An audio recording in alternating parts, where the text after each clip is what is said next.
We're here to talk about the Grizzly Corridor project. The idea being to actually create travel routes for grizzly bears through forests that are pretty dense, a lot of trees. You've done this on a piece of Hecla ground up the Bull River Valley near Troy. Whose idea was that?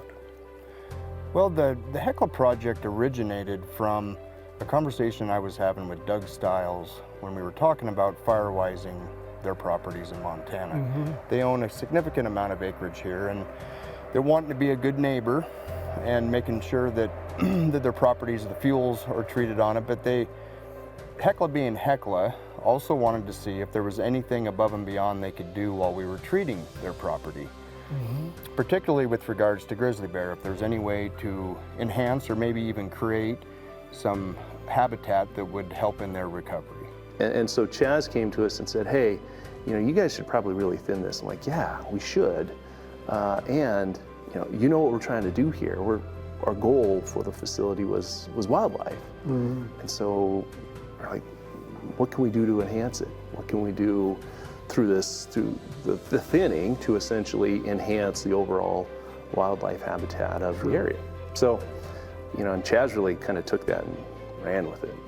He was like, well, I'll get Wayne on the phone and let's talk to Wayne. And I was like, that is a great idea. Let's do that. Chaz called me, and I'd been here for a while. I'd met Chaz in other venues, opportunities, other sorts of things. And so he knew me as the grizzly bear biologist. So he asked me to come out and take a look at a logging job that he was doing on some Hecla land, and just asked me for some opinions on some things. What'd you tell him? And he looked over the property and determined that while there was a great amount of security on the property, there wasn't a lot of forage. Looking at plant communities that might benefit bears or other species, some of the things need somewhat moister conditions. So we talked about where there's depressions, drainage areas, try and leave some additional cover in that, leave some of those spots, and while you open up the canopy a little bit so that sunlight gets in, you might stimulate some growth of some things in those wetter spots that might benefit deer, elk, even bears, berry production species, as well as things that grow in the understory that might provide forage. So we talked about how best to create that forage, with a pretty big problem in that area, because there's what they have right next to adjoining the western pieces of their property is Lake Creek Road. And that is the access to a high-use recreation area, Spar Lake, up the valley.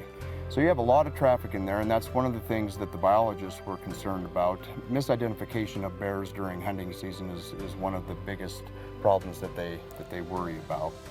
A couple of the suggestions that I gave him, I said, try and do things in a patchy manner. Don't do a same prescription overwear. Leave some clumps of cover, try and pick out some tree species or some things that are growing here that you can leave. Try thinking about, there's a road that goes right by it, a pretty main road. We talked about leaving some cover along the edge of the road, because he's going to open things up on the inside. And in terms of sight lines, for people being able to see into that, I'm pretty sure it's a popular deer hunting or hunting area. And maybe if we're going to create some good habitat for some animals in there, let's give them a chance to use it. The problem with the treatment was, how do you create forage? How do you thin this, make it firewise, and provide security for those animals? And after the discussion with Mr. Casworm, I thought, I better get a hold of what I would probably regard as one of the best foresters in Montana. So I called up Andy Eckberg from Idaho Forest Group, told him what we were looking at, what we were trying to accomplish, and wanted his input. Chaz had a plan of what he was wanting to do. We had hit goals and objectives that he had been talking to the biologist for Hecla, and then when I was out visiting with Chaz, I mentioned some of the neat things we were doing with small group selection type harvests that we've been doing on some of the landowners. It'll be like thick areas, thin areas, and open areas intermixed, and type of group selection. And what Chas was talking about with the Hecla mine properties is, with the grizzly bears, they were concerned about some of the, it's a high use recreation area where they're talking because you have the the Spar Lake up there. So they wanted to create some habitat, at the same time keep it some wildlife security so that the bears could have good use for some of the habitat we could create through logging, but at the same time not open it up so they lose the security of the area, from the road and such. When Chas was explaining to me how the mine wanted to use timber harvesting to increase grizzly bear habitat, absolutely, that's when I mentioned it to him. We'd love to be involved with that. And he was excited about it, excited to work on something like that. So he showed up with a bunch of rolls of ribbon and a couple cans of paint and spent a day marking and ribboning off areas, exclusion areas, and opening up areas, identifying leaf trees, that type of thing. Did a couple acres of the couple hundred acres there, and then we used that as a template to treat the remaining acres. We knew we had to do some thinning there. I mean, it was so overgrown. And we have 800 acres of property around the tailings facility. So, when we were looking at doing that reclamation and starting the reclamation on the tailings facility, you really can't get the most out of it unless you address it all. What we worked out was is making some of the thinning units around some of the large component that was up there. It was beautiful, large, and so why not have a thinning type of individual tree selection around the large and open it up and treat for fuels at the same time, open up the large, and then balance that out with some other areas that we'd outlined as leave areas that were thick areas for cover, and at the same time outline some other smaller units that would be opened up as little pocket openings to create the habitat so that we could create some forage positions. Chas had talked to the biologist, and it relayed to me what they were talking about, making some openings, and that's where I suggested kind of the group selection type of scenario, because I've been using it quite regularly on private landowners.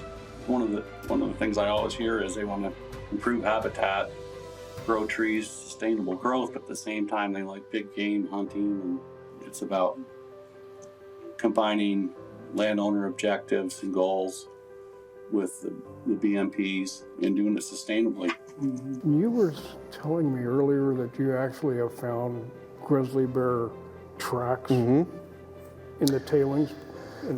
Yeah, during when Troy Mine was operating, and this kind of goes back to that wildlife corridor concept, right? During Troy Mine operation, they tracked a grizzly bear that essentially walked straight over the tailings facility while it was operating. So the mine was operating, people going up the road every day. And you look at this collar data, and they had released, I think Fish and Wildlife Service had released a grizzly bear, a female, up by Spar Lake. Tracked her across the tailings facility up into Glacier, tracked her back across the tailings facility up over to Spar Lake, and we have pictures of her paw prints in the wet tails. It's pretty cool and not something that you would expect. That's on top of the elk and the deer and the moose and the western toad, which is a kind of a species of concern that loves that area for breeding. That whole area is just teeming with wildlife. It's really definitely a mosaic approach to the management, with some may call it edge effect cuts or shaded fuel break type of prescriptions. I would say it's kind of a hybrid of the two from my perspective, and we would also create openings in areas, little regeneration areas that had good soil and was likely to grow some of the legumes that, a little down lower in more in the riparian areas. We did a lot of that type of work, which time will tell, but we're really confident that it's going to have really good results. I think, the change, when you remove the forest or thin out the forest, a lot of people's first impression is kind of shock. Well, gosh, that's a lot different than it used to look. There used to be a solid bunch of trees here. Now I can see a long ways. Sometimes perspectives like, that's a good thing or that's a bad thing. But come back in a few years, see what it looks like then. So I guess if you had a chance to do this again, you would. Oh, absolutely. Yeah, absolutely. I mean, the interesting thing is, no one requires you to do anything with your private property. You could let it grow, you could let it overgrow, but that's really not the right thing to do. And we've got neighbors there, and we want to make sure, we want to do what we can with our property to help protect theirs from wildfire. At the same time, it really works well with the reclamation that we were doing at the tailings facility, and the goal there was wildlife habitat. So to essentially enhance the wildlife habitat in the 400 acres that we own that isn't part of that tailings facility, combine that with what we've done on the tailings facility from a reclamation perspective, it just all made sense. We have hundreds of thousands of acres on the Kootenai National Forest of the same vegetation type as we managed on that Hecla property. A lot of it is in Grizzly Bear core or adjacent to Grizzly Bear core, and again, provides great security for the bear. The problem is that they don't eat trees, and we have to create forage for that animal if we want it to not only have security, but also maybe hang out, maybe reproduce, and maybe recover.